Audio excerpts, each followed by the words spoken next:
એના પલ્સેશન્સ લેટરલ બાજુને રિસ્ટમાં આપણે ચેક કરતા હોઈએ છીએ. તેમાં તેનું પલ્સ વોલ્યુમ ખાસ કરીને ચેક કરતા હોય છે અને રેટને રિધમ શું છે બંને એકસાથે ચેક કરવાથી આપણને આઈડિયા આવે છે કે કોઈ એક્સિયલ આર્ટરી કે કોઈ સબક્લિયર આર્ટરીમાં બ્લોક છે કે નથી કોઈ બી. તેના પછી આપણે ચેક કરીશું કેરોટિડ પલ્સ. કેરોટિડ આર્ટરીના પલ્સેશન માટે આપણે દર્દીના નેક રિજનમાં ચેક કરીશું. ત્યારે પણ બંને કેરોટિડ આર્ટરીના પલ્સ એકસાથે ચેક કરવાના. પછી આપણે હાથમાં બ્રેકિયલ આર્ટરીના પલ્સેશન ચેક કરીશું. બ્રેકિયલ આર્ટરીના પલ્સેશન જે બ્રેકિયલ ટેન્ડન હોય તેને મીડિયલ બાજુ ચેક કરવાના હોય છે.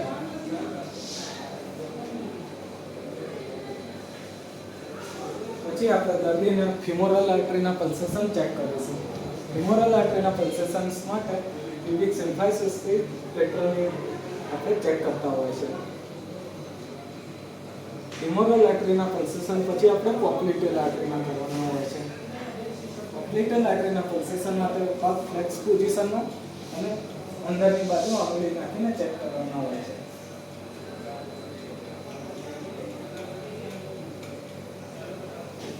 તેના પછી આપણે પોસ્ટિરિયર ટિમ્બિયલના પલ્સેશન ચેક કરીશું, જે અહીંયા ચેક કરવાના હોય છે.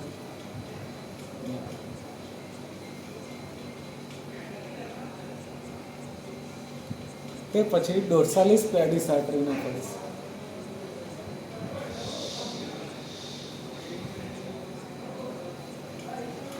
અહીંયા આપણે એન્ટેરિયર ટિમ્બિયલના કરતા હોય છે.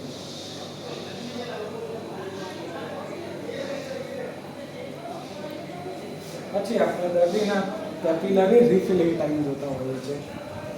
આ રીતે રાખીને કેપિલરી રિફિલિંગ ટાઈમ જોતા હોઈએ છીએ, જે એડિક્વેટ છે. પછી બંને હાથ આમ રાખીને પેલર ચેક કરતા હોઈએ છીએ આપણે.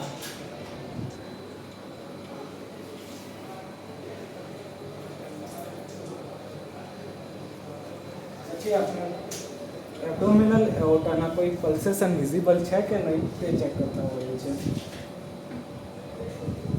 અને કોઈ એઓર્ટિક રૂટ સંભળાય છે કે નહીં તે બી ચેક કરતા હોઈએ છીએ.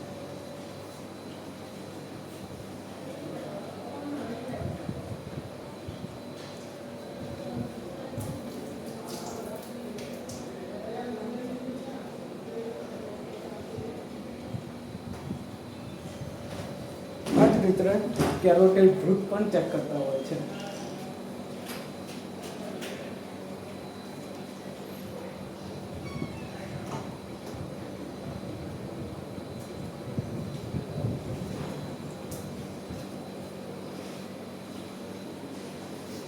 આ રીતે આપણે જનરલ પેરિફેરલ વાસ્ક્યુલર પલ્સેસના એક્ઝામિનેશન કરતા હોય છે. Thank you.